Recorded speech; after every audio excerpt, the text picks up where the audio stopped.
So இப்போ தெரிஞ்சிருக்கும் நம்ம ஏன் டிடாக்ஸை எடுத்துக்கணும், இந்த டிடாக்ஸை எடுக்கிறதுனால நமக்கு எந்த மாதிரி விதமான நன்மைகள்லாம் கிடைக்குது அப்படிங்கிறது எல்லாமே உங்களுக்கு புரிஞ்சிருக்கும்னு நினைக்கிறேன். சரிங்களா?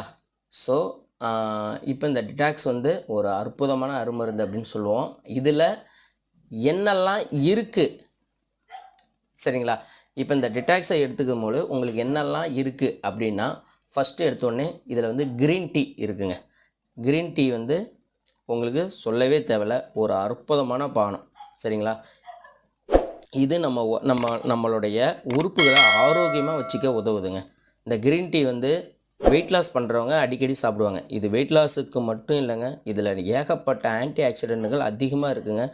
இந்த க்ரீன் டீயை நம்ம அடிக்கடி குடிக்கிறதுனால நம்ம உடம்புல இருக்கிற கல்லீரல் நோய், அது கொழுப்பு கல்லீரல், உடம்புல கொழுப்பு நிறையா படிஞ்சிருக்கும்ல கல்லீரலில், அந்த கொழுப்பு நோயையும் கல்லீரலையும் பாதுகாக்க